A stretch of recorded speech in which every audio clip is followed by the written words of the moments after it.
Welcome to Falling Through the Cracks. Feel alive and thrive with Dr. Rebecca Risk. Do you ever feel that even though nothing seems seriously wrong and you pass all the medical tests, that you still feel that your health, pain, and fatigue are completely out of control? It doesn't have to be that way. Listen to the tips and suggestions given on our program today and take back control of your health. Now, here is Dr. Rebecca Risk.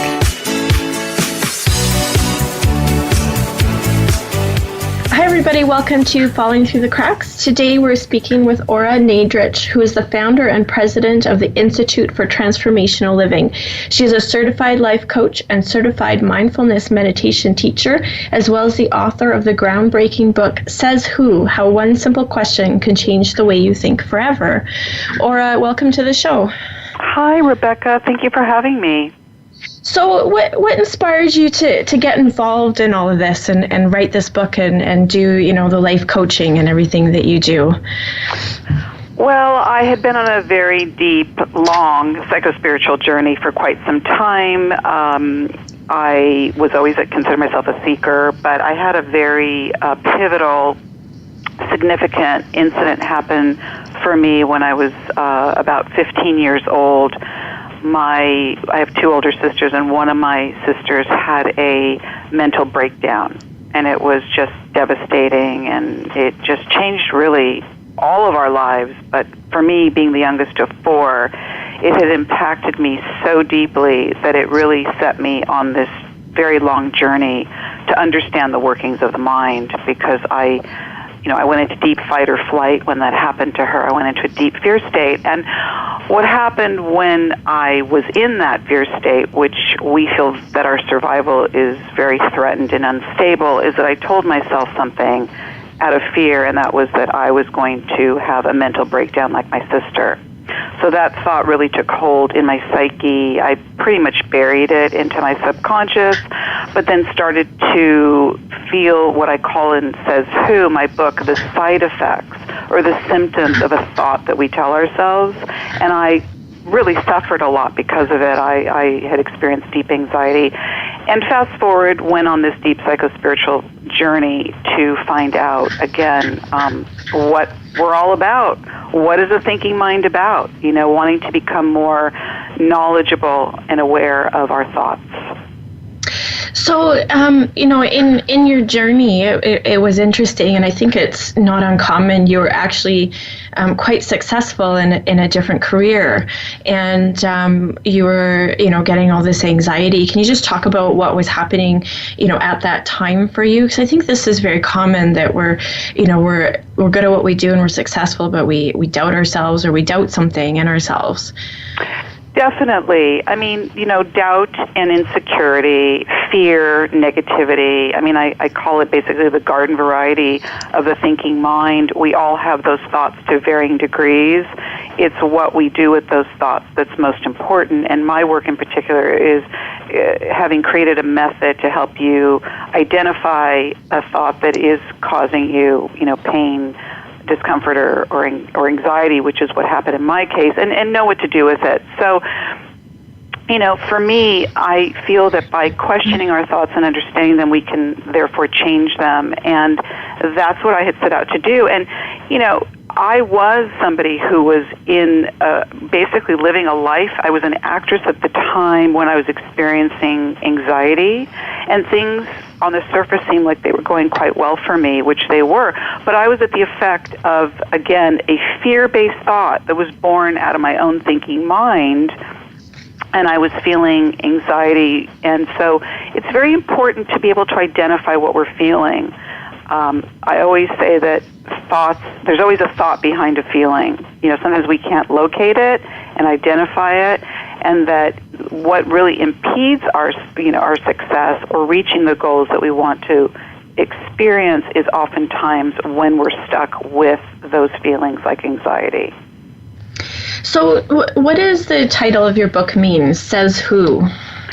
Says Who is really the very first question of the Says Who method, which in essence is saying, who is saying this thought in my mind? It's the very first question that you ask yourself when you embark on the journey of the inquiry of a thought that you have be it negative or fear-based, that's causing you unhappiness.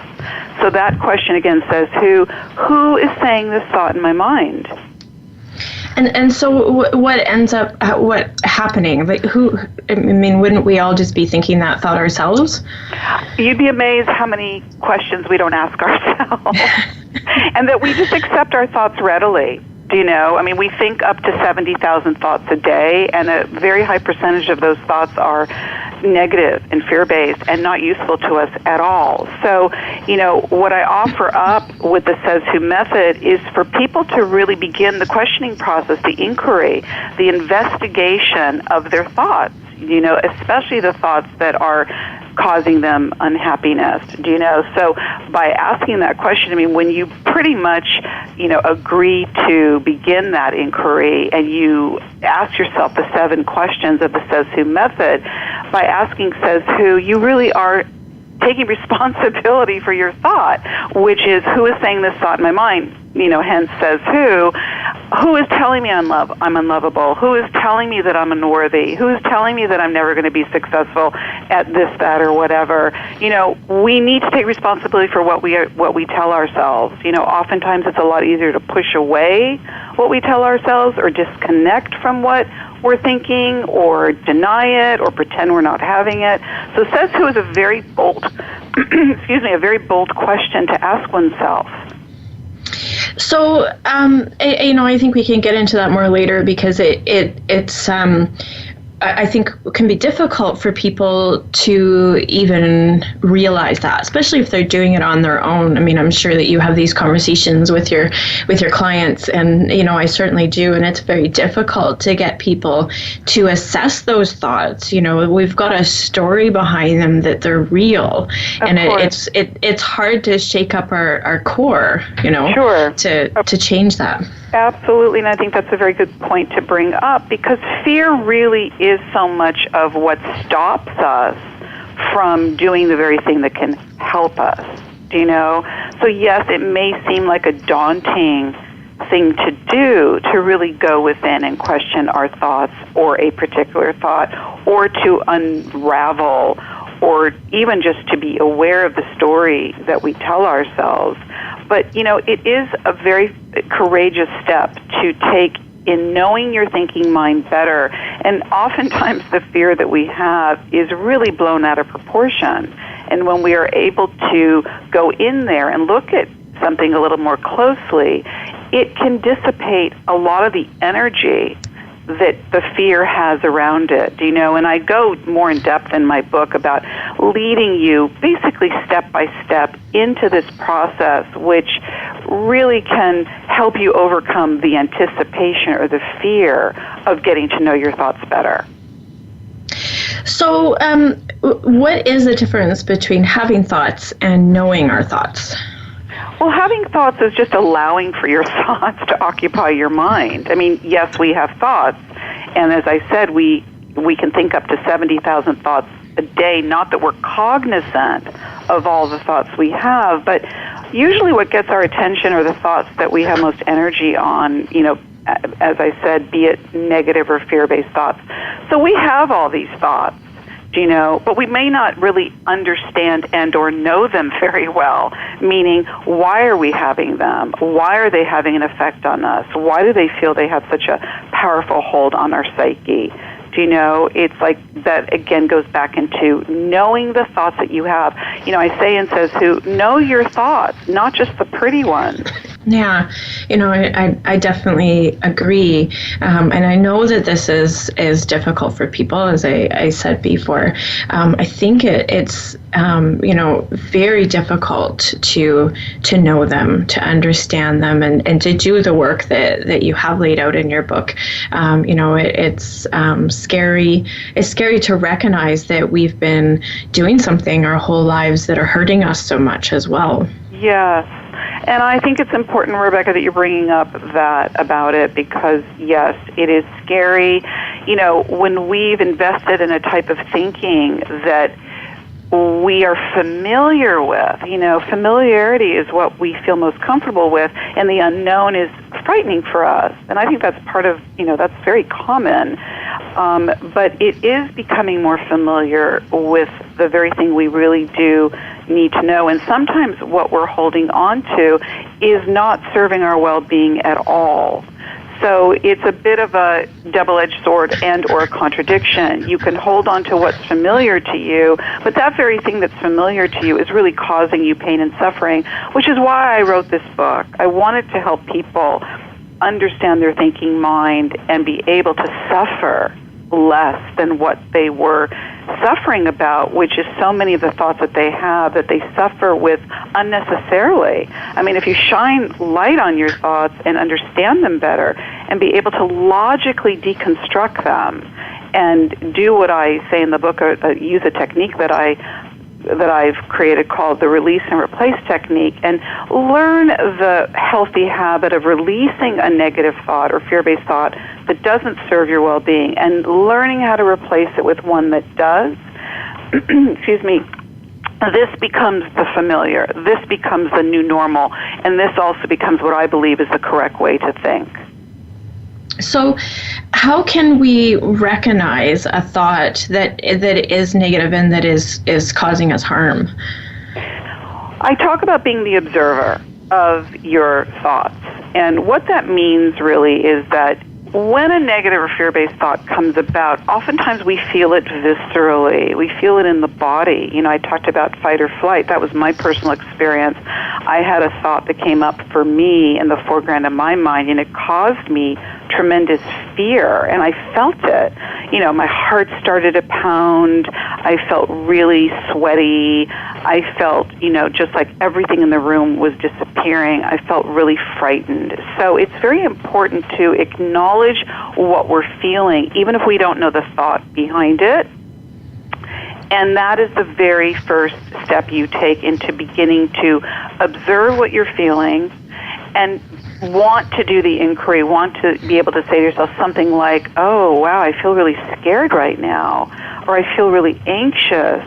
I want to be with that, you know, to be able to be with it with present moment awareness, which is mindfulness, being in the present moment with total awareness, so that I can come to look at it more closely to see why I have so much fear or anxiety right now, and to be able to look at the thought. And, you know, identifying the thought, sometimes you can have a thought that seems rather small compared to what it's elicited or evoked in you.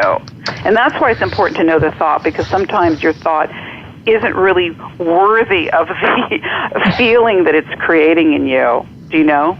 Mm-hmm. So, well, I guess one thing, we always touch on this a little bit, but, you know, when we're starting to be aware of these, you know, like, as an example of thought, I'm not going to be successful, something's going to happen. Is this a real thought? Is this, you know, reality? Well, yes, our thoughts are real for us. And our thoughts, as I say, you are the creator and master of your internal dialogue, which creates your reality. I mean, if you tell yourself something like, I will never be successful, which is why the question, says who, is so important. Says who? Who is telling me I'll never be successful? You know, again, if your answer is, well, I am telling myself that, and then you go through the six questions that follow, you'll be able to really logically find out why you believe that's true. So many of our thoughts are not real. They're not based in truth. They're based in, you know, something somebody once said to us. It could have been something that we've carried in from childhood, that we were told we weren't good at something. You know, we weren't good at sports, we weren't good at dancing, we weren't good at math, you know, we weren't good at singing. And that thought becomes a belief. We carry that thought into adulthood, which then creates part of our core belief, and that is the default place to go to is, I will not be successful. And you can plug that into just about anything. Do you know? So these are really beneath the surface beliefs that we need to pull up, like, you know, like weeds, so that we can replant new positive, constructive, life-affirming thoughts that can really help support who we are today, right now. Mm-hmm. We're going to take a quick break. We're talking today with Ora Nadrich. She's the author of the book Says Who, and we'll be back shortly. The future of online TV is here. View exclusive content from your favorite talk radio hosts and new programs that you can't see anywhere else. Visit voiceamerica.tv today.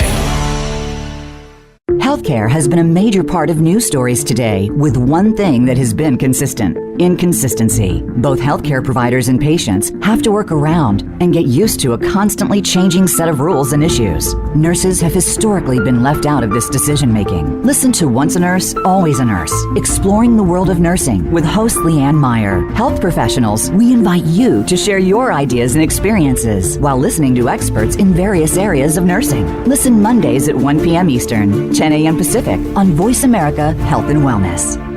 Are you tired of the healthcare system only treating your symptoms and never addressing the root cause? Discover how integrative medicine can resolve health issues through dietary and lifestyle changes and the use of natural supplements. Increase your energy, memory, mood, immune system, sexuality, and more. Join Dr. Sunil Pai and Maureen Sutton to help you take back your health with natural, evidence-based solutions. Tune in every Monday at 1 p.m. Pacific Time and 4 p.m. Eastern Time on Voice America Health and Wellness Channel. Have you friended us on Facebook yet? Why not? Just go to facebook.com/Voice America or search for the keywords Voice America. Once you are part of our Facebook network, you'll receive daily messages about what's happening with our shows, this week's featured guests, and new happenings at the Voice America Talk Radio Network. And you can add your voice to the always active discussions on our timeline. Just go to facebook.com/Voice America or search for Voice America.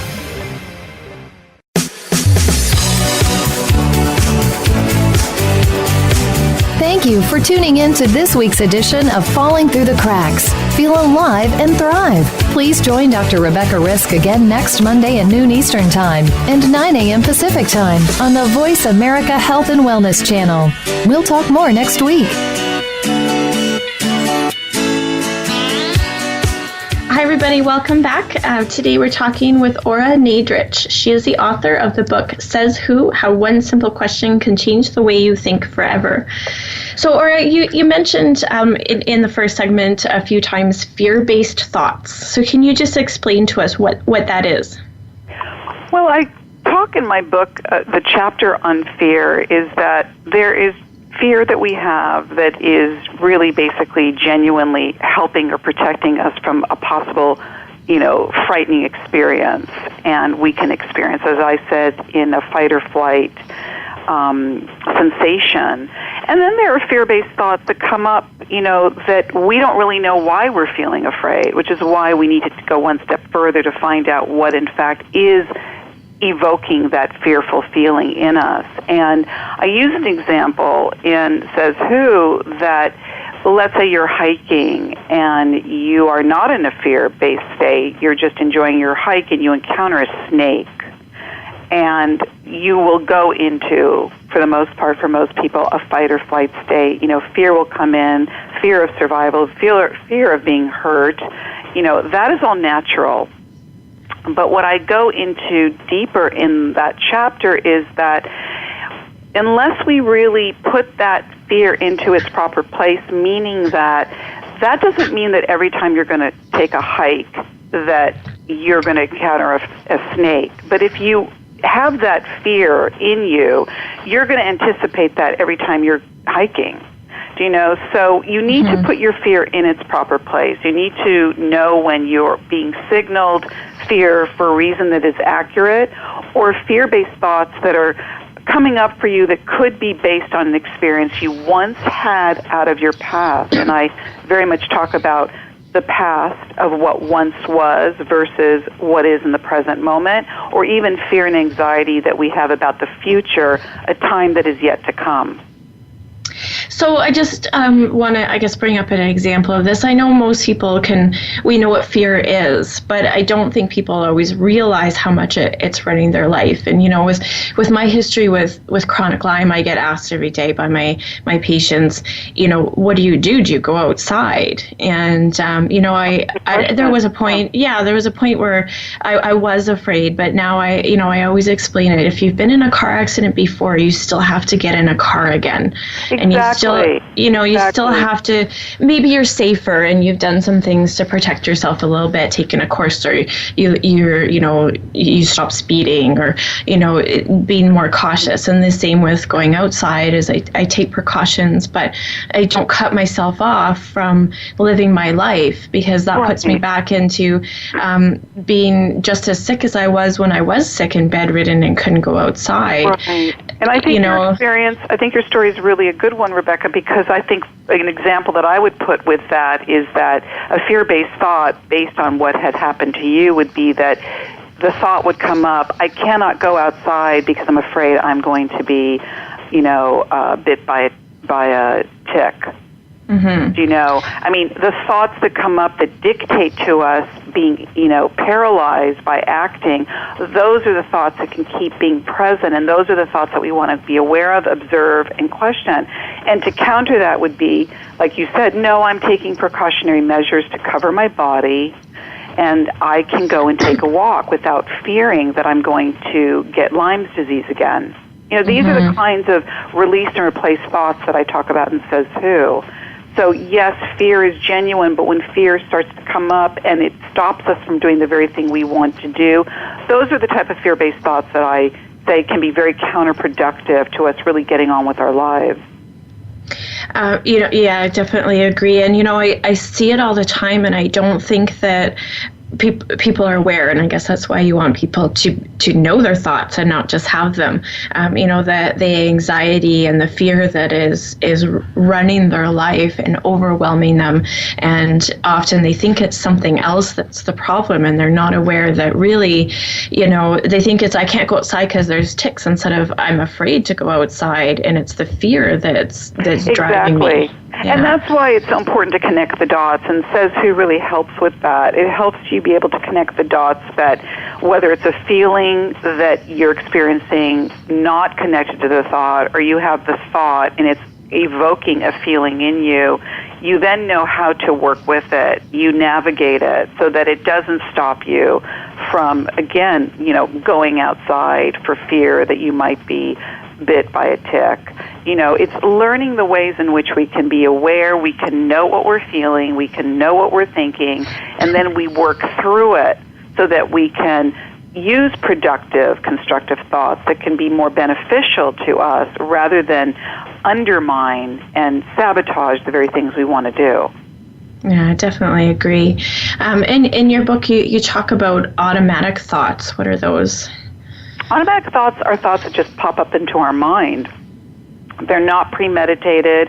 We don't ask for them. They just appear, and we have, thousands and thousands of automatic thoughts that come up.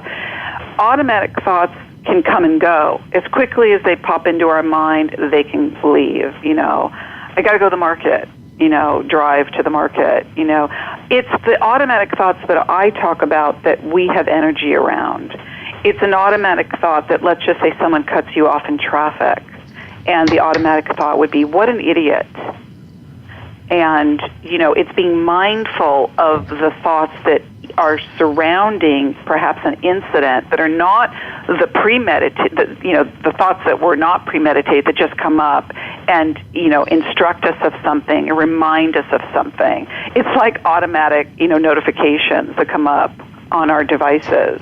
They pop up constantly. It's what we want to do with them that matters, So I talk about in Says Who to be aware of automatic thoughts, the ones that are getting our attention and the ones that we feel compelled to act on. I do cite road rage in my book because that's just such a strong example of an automatic thought gone wrong. Like I said, you get cut off in traffic, you call somebody whatever expletive or an idiot or whatever you want to say, and then an automatic thought gone even, spiraling down is, I got to go chase that person. So, I cite automatic thoughts as important thoughts to be aware of so that we don't act on them, unmindfully, Mm-hmm.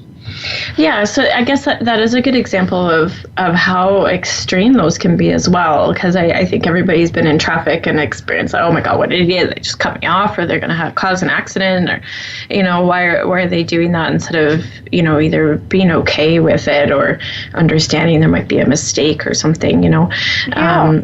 Which, it's harder to reach that compassionate place than it is to reach the angry place.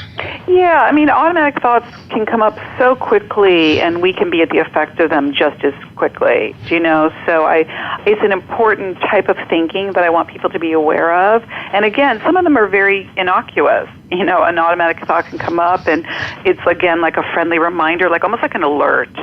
And we can be glad for that. It's, like I said, reminding us of something. But it's the automatic thought that pops in our mind just like out of the blue, and what can also be thought of as a random thought. And, I mentioned that once in an interview that I was running up my steps one day and a thought came into my mind. And it was an automatic thought. And it was very incongruous. And it just got my curiosity. It just seemed so out of left field, so random. And it wanted me to, wanted to spend time looking at it, like, oh, what was that thought about? Is there something I need to look at a little bit more closely? And when you get versed with the Says Who method, and you get versed in the techniques and the skill set, like what I call the toolbox or the arsenal of your thinking mind, you really start to be so much more receptive to the type of thinking that takes place, be it automatic thoughts. You really get to know your thoughts and get to know the type of thoughts that come up for you, be it automatic, be it judgmental, be it worrisome thoughts, be it any type of thought that really comes up for you. You can identify it as such and know what to do with it. Yeah, I definitely agree with that. And it takes practice for sure. I think, especially anybody who's studied any meditation or mindfulness knows that you start by not being aware of anything. And then you start by being aware, and then you start being able to change.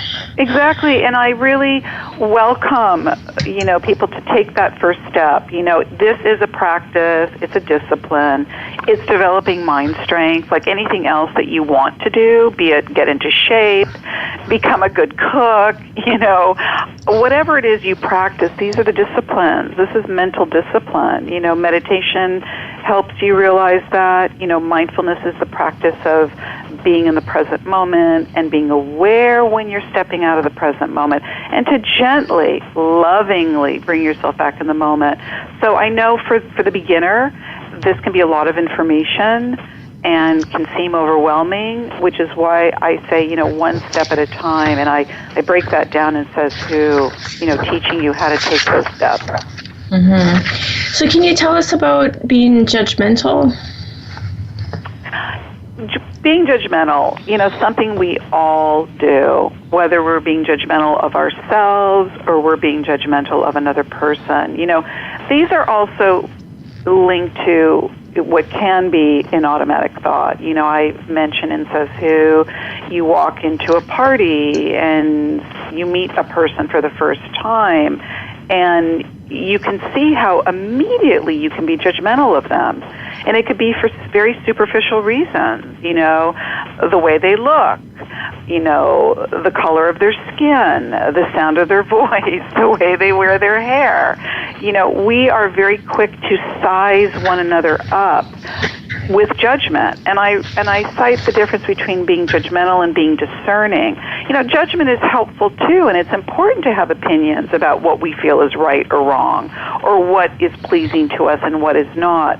But judgmental thoughts are the type of thinking that can really sell ourselves short, and that can really be, quick to judge somebody unfairly, and I think when that isn't looked at closely, it can become a part of our core beliefs. Our judgments can, in fact, really be the very things, beliefs and opinions that we have about others.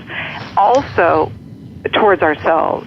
People are extremely critical of themselves. We all have the inner critic, and sometimes we're just so unkind to ourselves and very judgmental of ourselves. So it's very important to look at what your judgment is about. What are you basing that judgment on?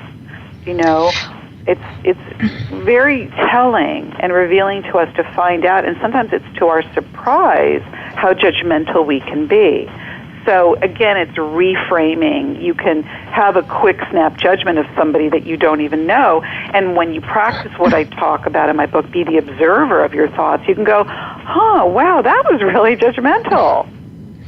So, I understand the drawbacks of being judgmental, but I know that some people feel that's what drives them to do things. They want to be more fit, so they're judging themselves on how they look right now, and they want to change that. So where, and maybe that, in your mind is also not that great for us, but where is there a line between, needing to be motivated or the thought just not being the right thought? How can we tell the difference? That's a really good question, and that's exactly what I wanted to say about judgment, as far as really using judgment to motivate us to do something. You may have a judgment of yourself, and for everybody, again, it's different. For some people, their judgments are very harsh and critical. I believe, and I write about in Says Who, let's just take dieting as an example. You may have an opinion about the way your body looks and might be very judgmental about how you see yourself.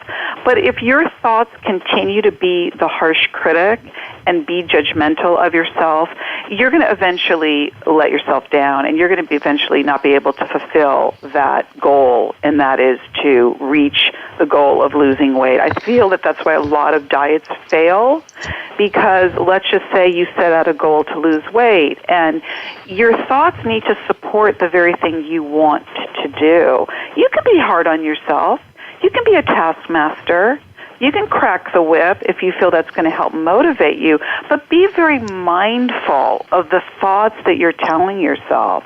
Are they so extremely judgmental that they're counterproductive to you getting on with what it is you want to do? Our judgments can really get in the way of the very thing or the very goal we want to reach.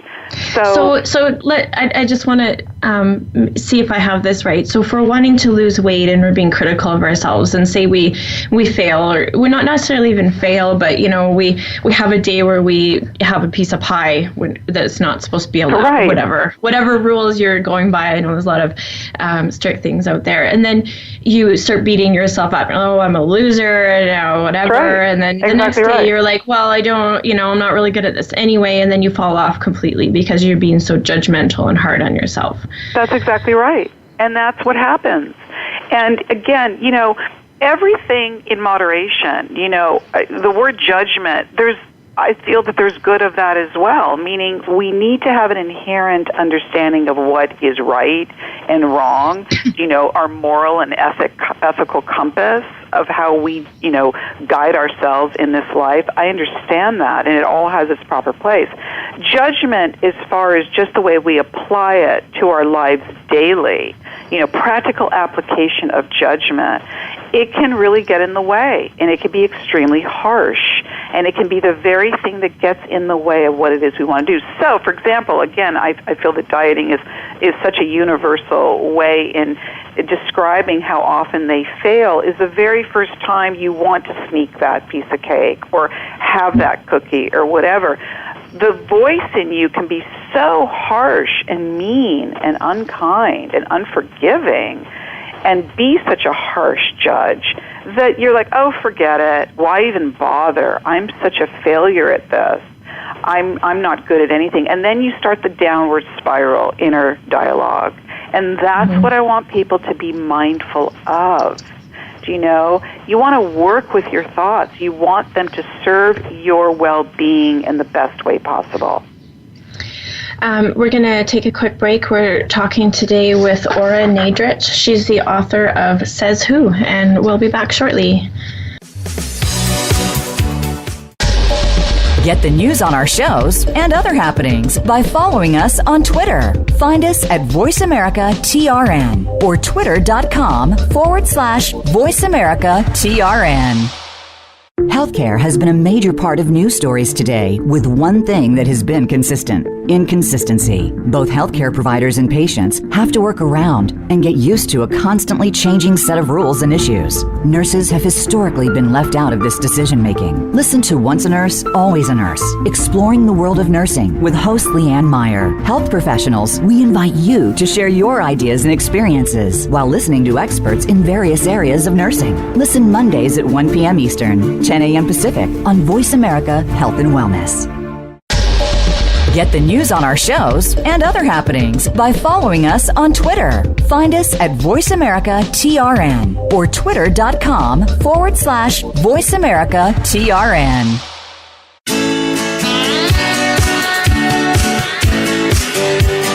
You are listening to Falling Through the Cracks with your host, Dr. Rebecca Risk. To reach the program today, please call in to 1-866-472-5792. Again, that's 1-866-472-5792. You may also send an email directly to Dr. Risk. The email address is anantacalgary@gmail.com. Now, back to Falling Through the Cracks. Feel alive and thrive. Hi, everybody. Welcome back. Today we're speaking with Ora Nadrich. She's the author of the book Says Who? How One Simple Question Can Change the Way You Think Forever. So, Ora, in your book you have a chapter that talks about worry, and I think this is the chapter. I didn't write this down in my notes, but that I think you quoted Lucy Maud Montgomery, which of course all us Canadians have a big place for in our hearts, and I'm not sure I'm going to get this 100% right, but she said, the worrying mind isn't doing anything productive or something like that. Right. And I think that that's not always something people realize either, if it's part of their nature to worry and it can be all consuming as well to do that. Absolutely.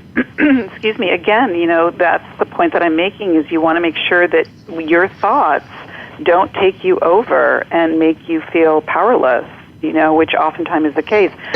We all worry. It's part of the thinking process, but again, it's like, what do you want to do with that worried thought? What I mention in the book, the Something to Worry About Thoughts chapter, is that worrying by itself doesn't really do anything. I mean, what it does is it makes us feel more anxious, more worried, more out of the moment, more, freaked out. It can really take us into a downward spiral, and that's why being aware of the worry. I mean, of course, there's genuine worry, and there are genuine things to be concerned and or worried about, but you want to be aware of when it starts to go over into counterproductivity.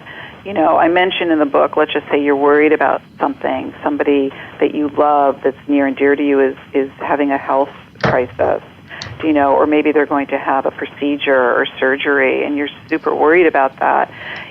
How to turn the worry into something like a meditation, a mindful meditation, how to turn it into a visualization, or even how to turn worry into prayer, where it becomes useful and that you can change the energy field around that, which is more into a anxiousness, and then hold it into your body with something as a visualization, like holding white light and healing thoughts towards somebody and or even towards yourself. I had a client, it was rather funny because she says to me, she began to do the work and the meditation that I suggested for her. And she said, wow, I found myself like not worrying for a couple of hours. And then all of a sudden I said, oh, wait, I forgot to worry. Oh, no. I forgot to worry. I'm so used to that. I've so trained my mind, I've so patterned myself into just worrying that suddenly I was aware of not worrying, which is really putting mindfulness into practice. Mm-hmm. Oh, wow, I didn't worry for 3 hours. Okay, that just goes to show me that I can really, use that thinking in a more positive, constructive way. I can change out my worried thought into something that is more useful to me. Well, that also sounds like what we spoke about before, of like you have your thoughts and then you're aware of them and then you can change them. And, that sounds exactly, what was happening is she started to change it and then she was aware, right? Yeah, and then, with the Says Who method, these are 7 pointed questions to ask yourself, very straightforward, what I call user-friendly questions. A worried thought would be such a great way to plug in the Says Who method, which one of the questions is, how does this thought work for me? How is that worried thought working for you? It suddenly stops you in your tracks. You're like, well, it actually really isn't working for me. I can't even come up with a positive way that worried thought is working for me. It really helps the whole dismantling, and it takes the charge off of a thought that feels like you're a hostage to. Mm-hmm. Well, so can you tell us a little bit about, now that we've explained about, all of this going on, what is the Says Who method? Do we have time to go through the questions? Yeah, I think so. Yeah. Okay. The Says Who questions, again, are 7 questions that I've devised to ask yourself if or when a negative or fear-based thought comes up for you. Beginning with the very first question that we talked about earlier on, Says Who? That is really taking the first step. It's a very important step because it's the willingness to do what I say in Says Who, owning your thought. Says who? Who is saying this thought in my mind? Very important question, and you talk about fear and feeling overwhelmed. You're really opening that door, and it's a great first step to take. Second question, have I heard someone say this thought before? As I said earlier, so many of our negative and fear-based thoughts did not originate with us.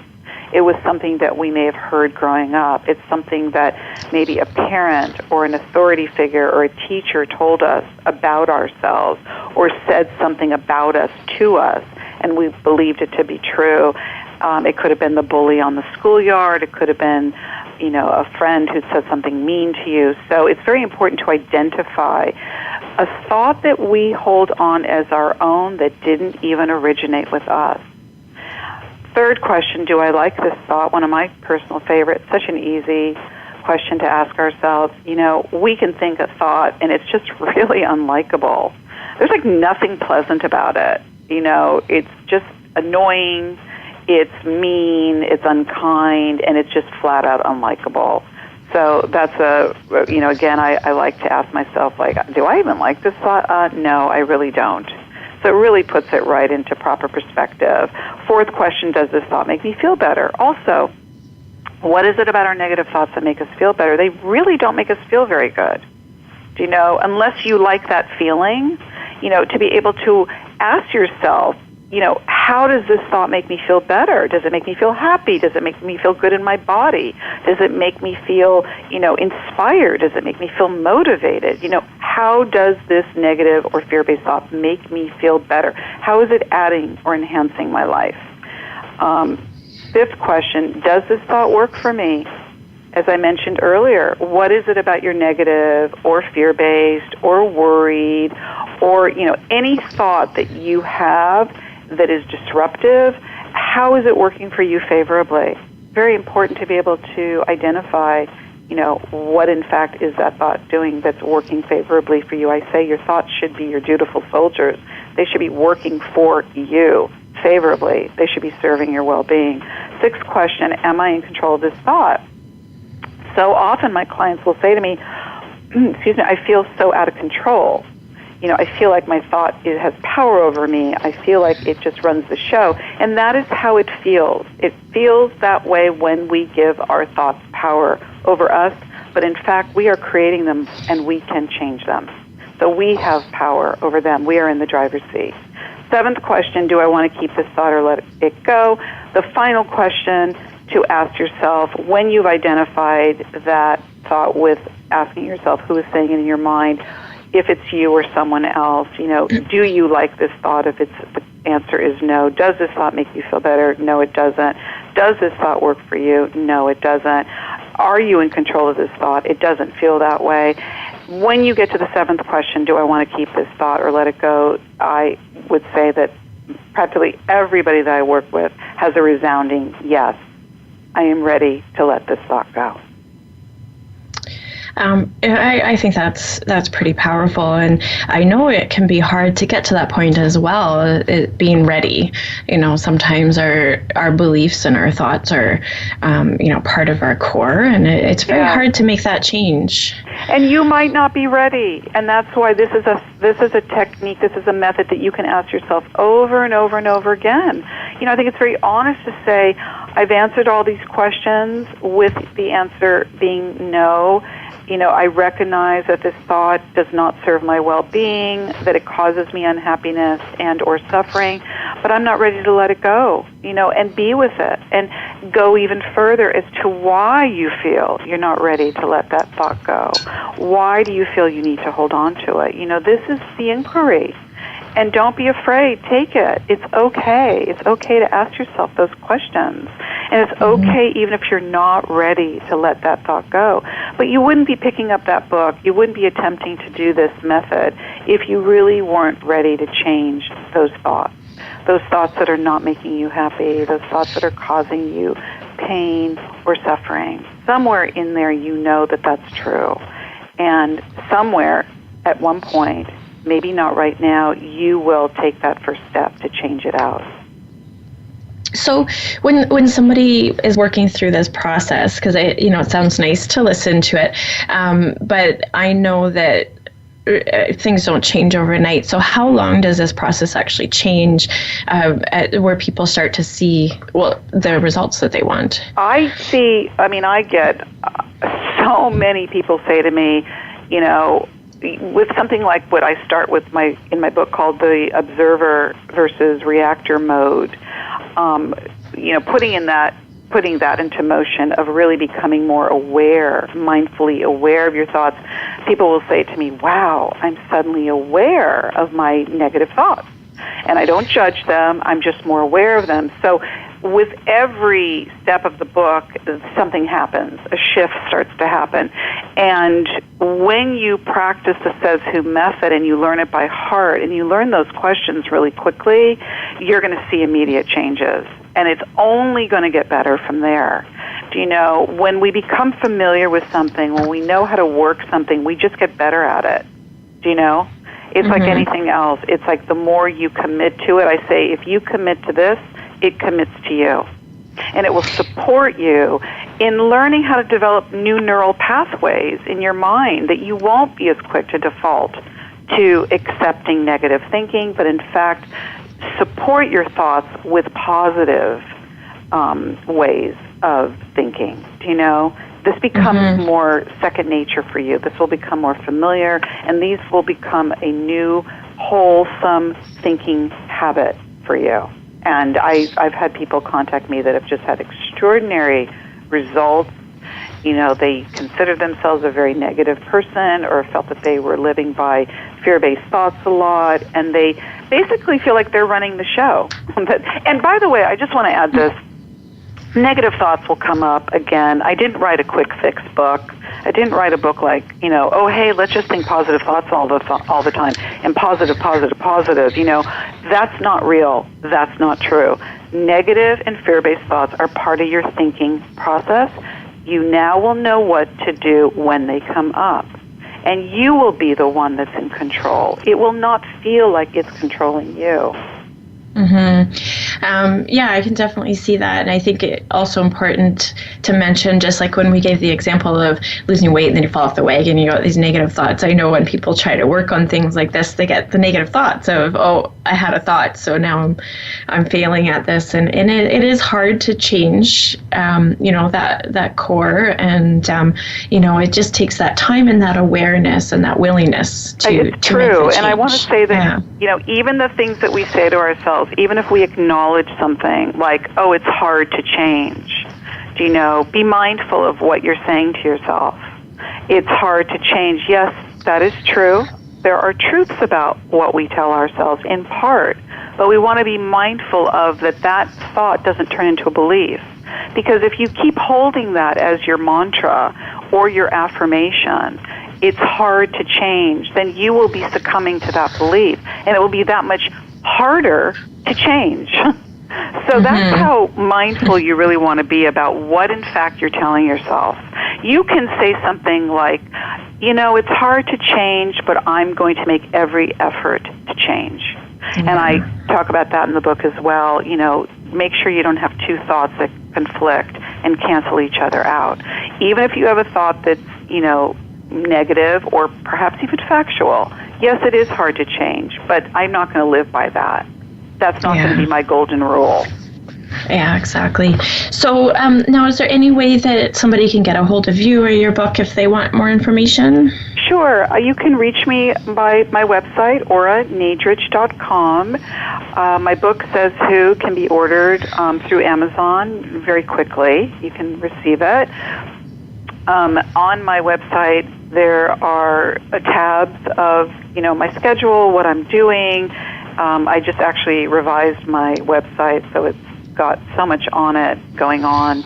I'm going to be having an online coaching certification program for coaches and learning the Says Who method and how to apply that to getting your own clients as a thought coach, which I have created this whole new category. As a life coach myself, I feel that the specialized area most needed is in the area of our thinking mind. And an institute, a nonprofit institute that I have called the Institute for Transformational Thinking. I'm in the process of finishing a new book on mindfulness, and also want to add, Rebecca, that I will be at Rhythmia in Costa Rica, an all-inclusive wellness retreat that I taught at last year, and be doing a workshop again in July, I think July 23rd, on mastering your mind, transforming negative and fear-based thoughts. So all of that, again, you can find on oranadrich.com. Oh, perfect. Well, thank you so much for joining me today. This was a great show. Oh, thank you so much for having me. So again, everybody, we were talking today with Ora Nadrich, as she's the author of Says Who, How One Simple Question Can Change the Way That You Think Forever. Thank you so much for listening, and be sure to make today a great day.